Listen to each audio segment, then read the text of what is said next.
다윗이 사울에게 말하기를 마치매 요나단의 마음이 다윗의 마음과 하나가 되어 요나단이 그를 자기 생명같이 사랑하니라.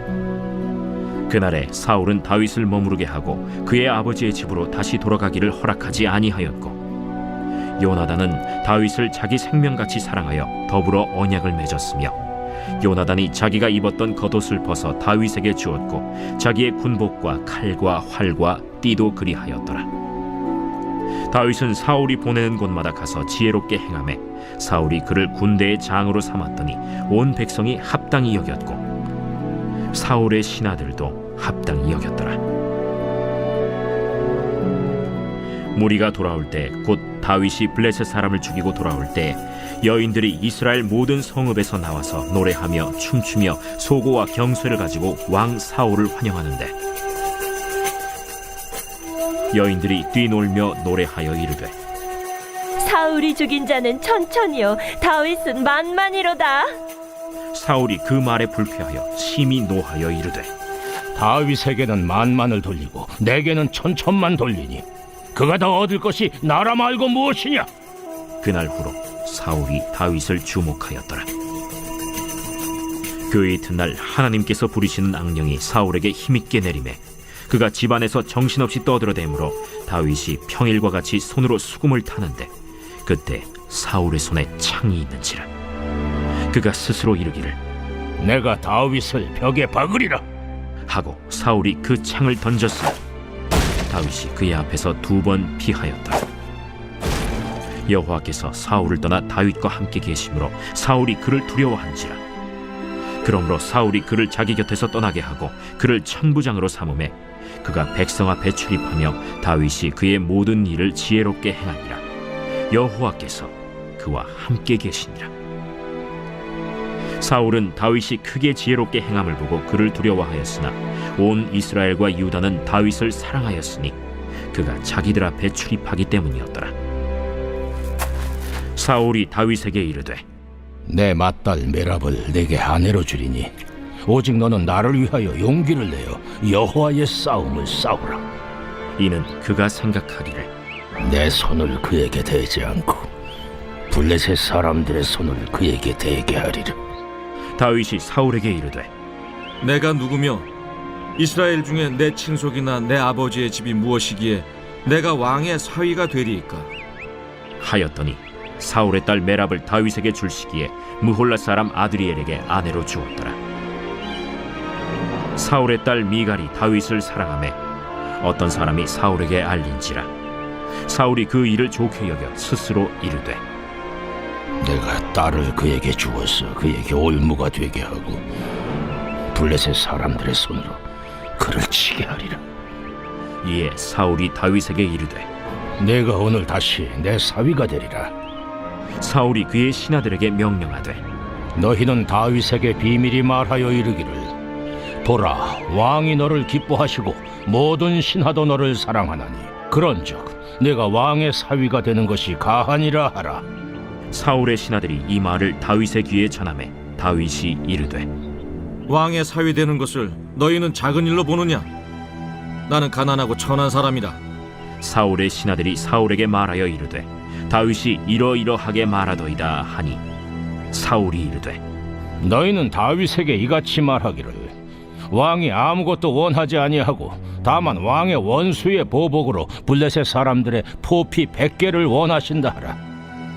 이는 사울의 생각에 다윗을 블레셋 사람들의 손에 죽게 하리라 함이라. 사울의 신하들이 이 말을 다윗에게 아뢰매 다윗이 왕의 사위 되는 것을 좋게 여기므로 결혼할 날이 차기 전에 다윗이 일어나서 그의 부하들과 함께 가서 블레셋 사람 200명을 죽이고 그들의 포피를 가져다가 수대로 왕께 드려 왕의 사위가 되고자 하니 사울이 그의 딸 미갈을 다윗에게 아내로 주었더라. 여호와께서 다윗과 함께 계심을 사울이 보고 알았고 사울의 딸 미갈도 그를 사랑하므로 사울이 다윗을 더욱 두려워하여 평생에 다윗의 대적이 되니라.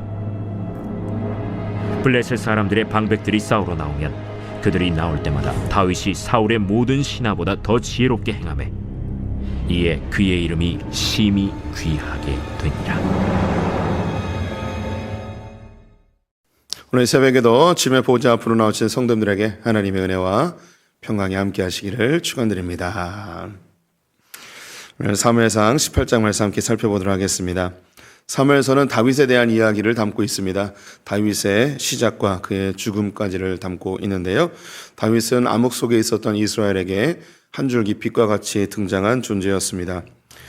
이스라엘이 암흑 속에 있었기 때문에 이스라엘 장로들이 사무엘 선지자를 찾아와 왕을 세워달라고 요구합니다. 이스라엘은 원래 왕이 없는 나라였는데 하나님이 왕이셨기 때문입니다. 사무엘은 기뻐하지 아니하였지만 하나님께 물어보았더니 왕을 허락해 주시죠. 왕을 허락하신 이유는 부강한 나라를 만드는 것이 아니고 하나님과 백성 사이에서 왕이 신앙적 모범을 보이는 것이 목적이었습니다. 최초의 왕은 사울이었는데요. 그는 안타깝게도 하나님보다 백성을 더 두려워하였고 사람들에게 인정받는 것을 귀하게 여겼습니다. 결국 그는 종교적인 행위로 하나님을 조종하려 하였고 율법적인 모습을 취하여 하나님 앞에 버림받게 됩니다. 결정적으로 아말렉 족속을 진멸하라는 명령에 불순종하며 하나님께 완전히 버림받게 되죠. 그 이후로 그는 하나님이 부리는 악령에 시달리게 되는데요. 오늘날로 하면 심각한 정신질환의 고통을 겪게 됩니다. 사울의 뒤를 이어 다윗이 왕으로 지목을 받게 되었습니다. 사울의 이 심각한 정신분열로 인해서 다윗은 왕궁을 출입하며 음악 치료사로 활동을 하게 됩니다. 그 즈음에 블레셋과의 전쟁이 있었고 이 블레셋의 전쟁 도두는 자 거인 골리앗이 나와 이스라엘을 저주하고 모욕하였지만 아무도 눈에 보이는 골리앗 앞에 서지 못하였습니다. 두려웠기 때문이죠. 이때 마침 형들의 안부를 묻기 위해 찾아갔던 다윗이 골리앗과 싸우고 그가 승리하게 되었습니다. 그 승리 이후의 장면이 오늘 바로 이제 18장인데요. 다윗이 골리앗을 죽이고 바로 그 뒤에 이어지는 이야기가 18장 1절입니다. 제가 읽어보겠습니다. 다윗이 사울에게 말하기를 마침에 요나단의 마음이 다윗의 마음과 하나가 되어 요나단이 그를 자기 생명같이 사랑하니라. 다윗이 골리앗을 죽이고 첫 번째 설명하는 것이 요나단이 다윗을 자기 생명같이 사랑하였다고 합니다. 요나단에 대한 이야기를 앞서 한번 말씀드렸었는데요. 블레셋과의 1차 전쟁이 있었습니다. 사울은 2,000명의 상비군을 데리고 전장 앞에 서 있었고 요나단은 1,000명의 군대를 데리고 당시 수도였던 기브온에 주둔하고 있었습니다. 양측에 긴 대치 상황이 있었죠.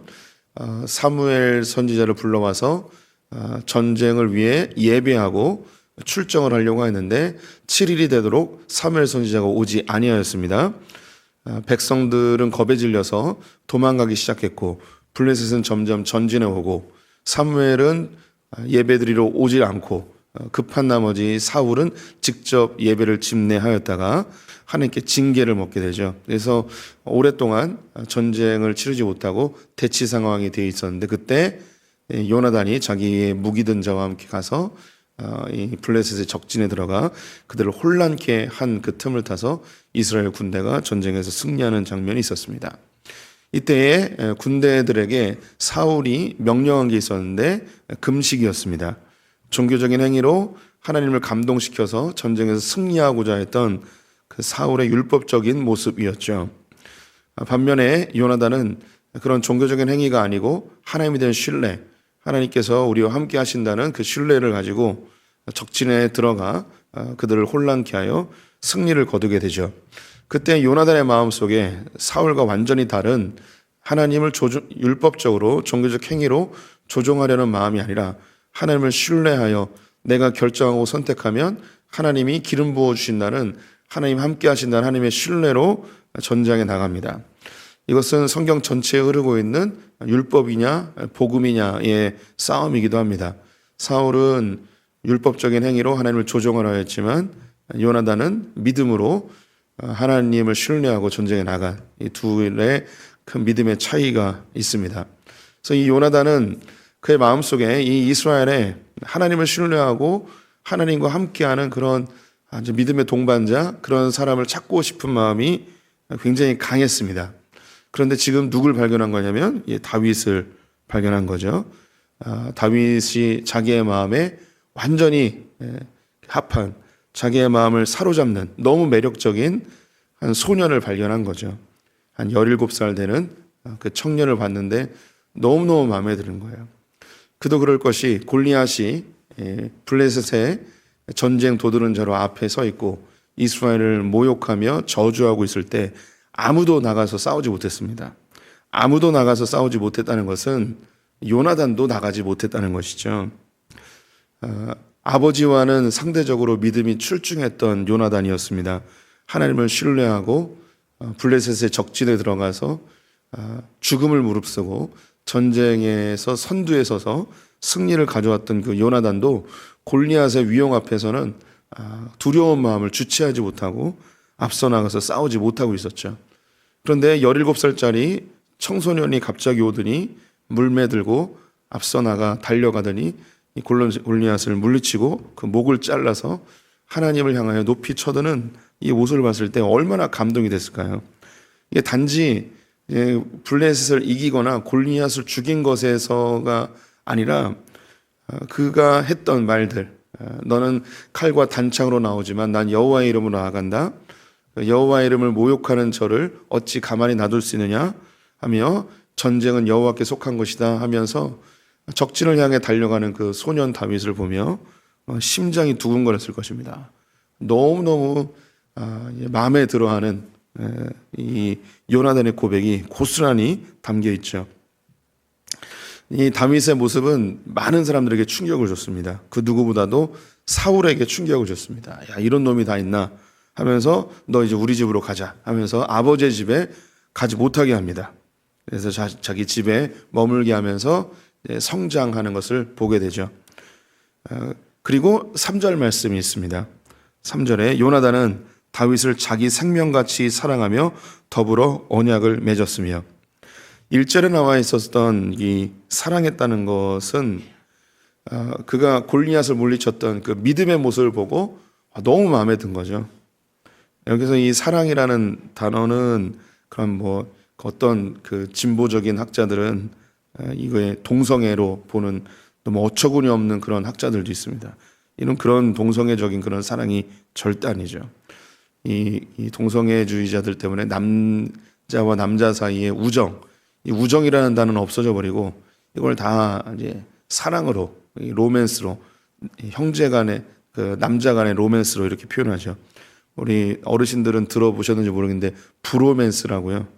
브라더 로맨스라고 남자 사이의 우정을 그런 로맨스라고 이름을 바꿔버렸어요. 그래서 요즘 청소년들은 우정이라는 단어를 몰라요. 그걸 다 지금 이 악한 세상이 이렇게 만들어버린 거죠. 이걸 보고 어떻게 동성애라고 생각을 하는지 참, 뭐의 눈에는 뭐만 보인다고? 너무너무, 그 믿음의 후배로서, 또 이스라엘에 이런, 정말 믿음의 사람이 있는가? 여기에 대한 감격이 담겨 있는 말인데요. 근데 3절에서는 또 달라요. 왕궁에서 다윗과 함께 시간을 보낸 요나단입니다. 그가 17살이었다면 군대에 나가려면 3년을 기다려야 했고요. 또 군대에 들어가서 뭐 처음부터 장수가 된 건 아니고 그가 겪었을 세월들이 있습니다. 시간이 얼마가 지나는지 모르겠지만 시간을 지나면 지날수록 이 요나단은 다윗이 너무 좋은 거예요. 너무 훌륭한 거죠. 어떻게 이런 놈이 있을까? 어떻게 이런 믿음을 가질 수 있었을까? 너무나 신기하다 하면서 뭘 하냐면 언약을 맺습니다. 이 언약을 맺는 게 바로 뒤에 그 언약의 내용이 무엇인지 가늠할 수 있는 내용이 나옵니다. 4절에 보면 요나단이 자기가 입었던 겉옷을 벗어 다윗에게 주었고 자기의 군복과 칼과 활과 띠도 그리 하였더라. 예수님이 하셨던 말씀 중에 무엇을 먹을까, 무엇을 마실까, 무엇을 입을까 걱정하지 말라라는 말이 있죠. 무엇을 입을까에서 이 어떤 옷을 입는가, 지금처럼 아침에 나갈 때 어떤 옷 입을까 이런 고민이 아니고요. 고대 사회는 옷이 한 벌로 평생을 삽니다. 인도에 제가 갔을 때도 한 벌로 평생을 사는 사람들을 수없이 많이 봤어요. 그들은 더운 지방에서는 뭐 옷이라고 할 것도 없고 긴 기저귀 천 같은 것으로 둘둘 말하면 그걸로 평생을 살아가요. 누가 이제 천 하나 주면 굉장히 기뻐하고, 우리도 옛날에 그 결혼 예물로 이렇게 비단 천 같은 거 선물로 주고 그랬던 기억이 있는데, 그런 거 주면 너무너무 좋아하고, 인도는 여전히 지금도 천 끊어서 주는 것을 최고의 선물로 그렇게 여기기도 합니다. 겉옷이 무엇인가? 어떤 겉옷을 입느냐에 의해서 그 사람의 신분이 결정이 됩니다. 의사 가운을 입었다 하면 그 사람은 이제 의사죠. 법복을 입으면 어떤 옷을 입느냐에 의해서 그 사람의 직업과 신분이 결정이 되죠. 고대 사회는 더욱 그러하였습니다. 그럼 요나단이 입고 있었던 겉옷은 무엇일까요? 요나단은 왕자입니다. 그가 입고 있는 옷은 왕자의 의복입니다.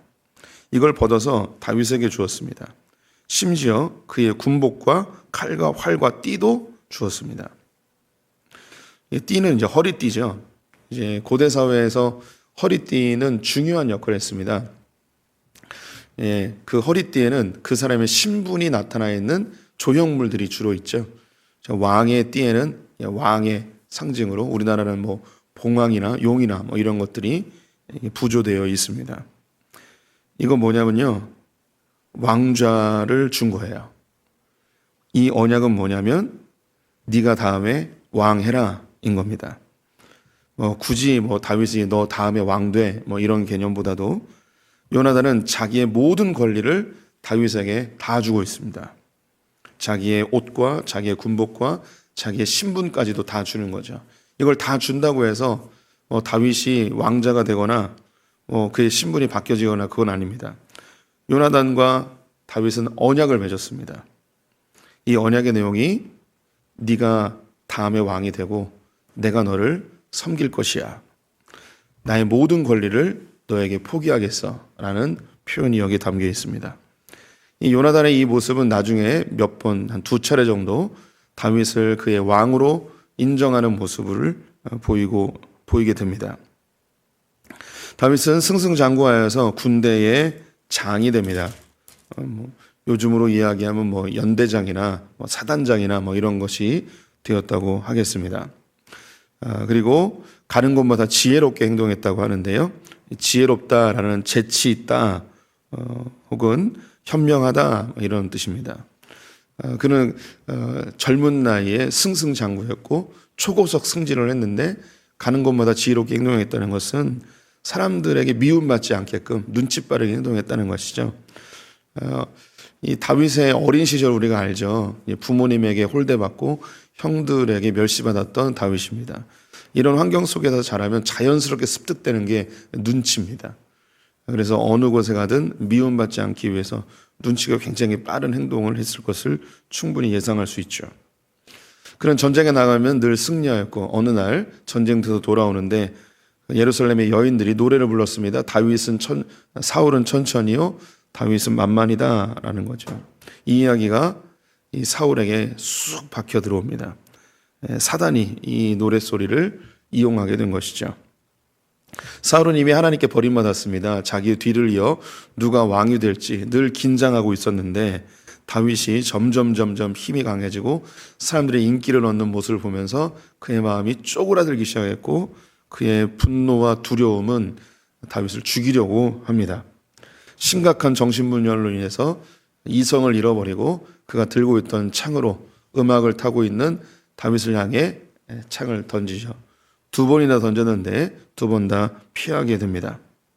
너무너무 승질이 나고 다윗이 눈에 보이기만 하면 너무 화가 나서 사울이 어떤 결정을 하냐면 그를 좌천시켜 버립니다.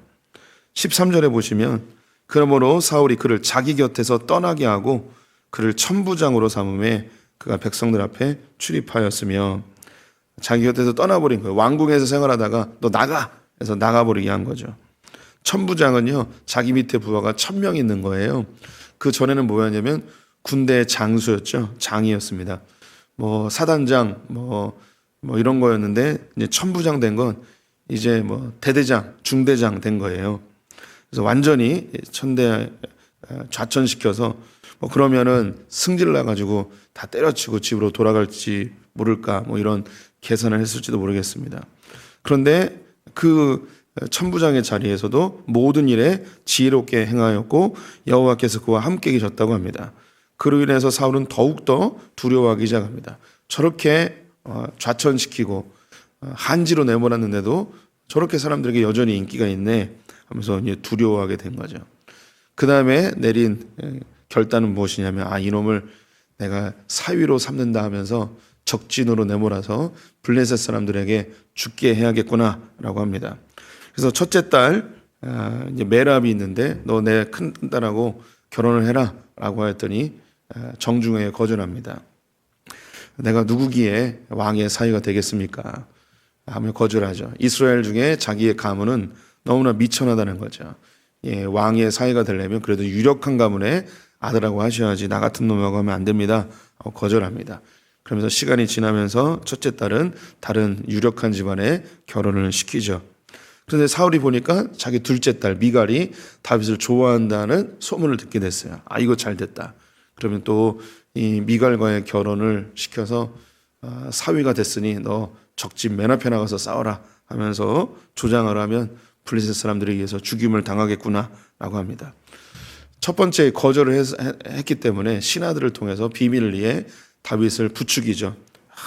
너야말로 이 사울의 사위가 되지 누가 사위가 되겠냐 하면서 막 부추깁니다. 그랬더니 다윗이 이야기하는 게 누구나 다 왕의 사위가 되냐. 나는 너무나 작다. 그리고 나는 가난하고 비천해서 이 왕의 사위가 되려면 지참금도 많이 필요하고 그런데 내가 어떻게 사위가 되겠냐라고 또 거절을 하죠. 그러자 신하들이 사울에게 가서 아마도 이 다윗이 지참금 때문에 결혼을 사양하는 것 같습니다. 사울이 이야기하는 게 요놈 또 이거 잘 됐다. 이걸 빌미로 해서 또 적진으로 내보내 죽이면 되겠구나.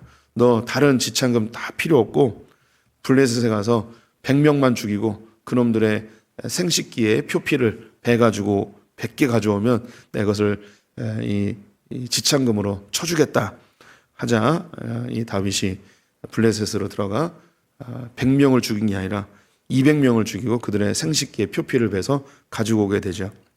사울은 혼자 적진에 들어가면 사울이 다윗이 죽을 거라고 생각했습니다. 하지만 이 다윗은 200명을 죽이고 오죠. 교토에 가면 도요토미 히데요시 임진왜란을 일으켰던 일본의 지도자였죠. 그의 무덤이 있습니다. 그 앞에 다른 조그만 하나 무덤이 있는데요. 그 무덤의 이름이 이총입니다.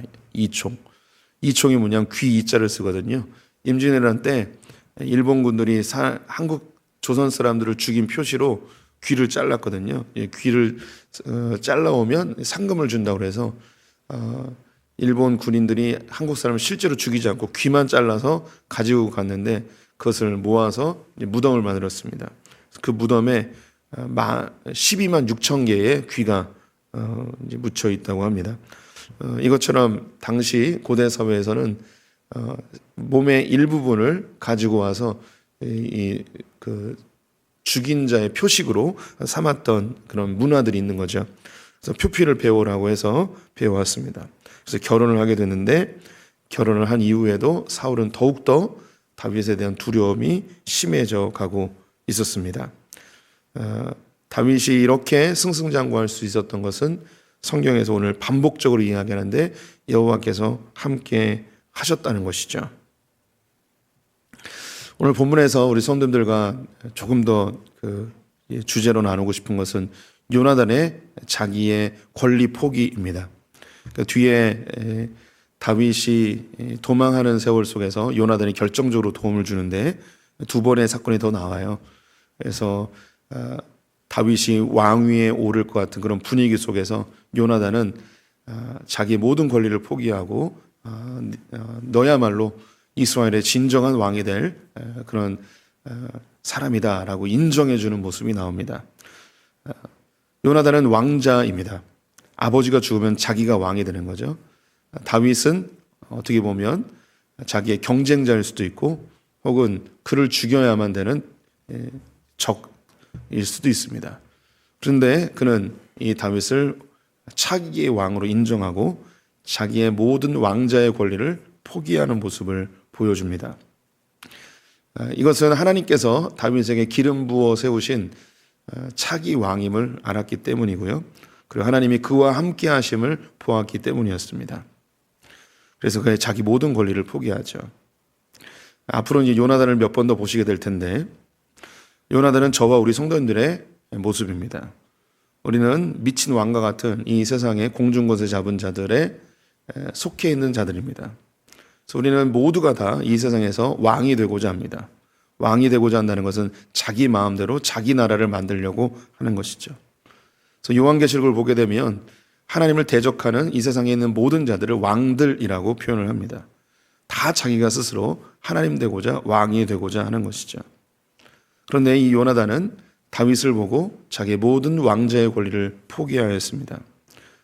우리가 공중곳에 잡은 사단의 지배를 받으며 스스로 왕이 되려 하는 우리가 진정한 왕이신 예수 그리스도를 만났을 때 우리가 해야 될 것은 우리의 의복을 벗고 우리의 강함과 우리의 부요함과 우리가 가지고 있는 모든 것들을 내려놓고 당신이 우리의 왕이십니다. 당신이 우리의 진정한 임금이십니다. 라고 우리의 모든 권리를 포기하는 그런 결단이 있어야 합니다. 이것을 사도 바울이 실제로 그의 고백 속에 선포하죠. 내가 그리스도와 함께 십자가에 못 박혔나니 이제 내가 사는 것이 아니고 내 안에 계신 그리스도를 믿는 믿음 안에서 사는 것이라고 이야기합니다.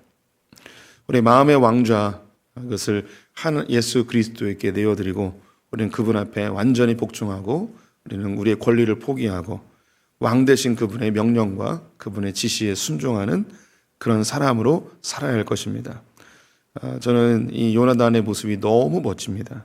믿음의 동역자를 만난 것도 기쁨이고 자기보다 한참 어린 소년, 하나님께 왕으로 지목받은 것을 알고 또 그와 하나님이 함께 하심을 보면서 전혀 시기심이나 경쟁심이나 분노나 그 마음의 질투나 이런 모든 것들을 다 내려놓고 하나님을 신뢰하고 더불어 나라를 위해서 이놈이야말로 진짜 우리의 왕이 되어야 한다.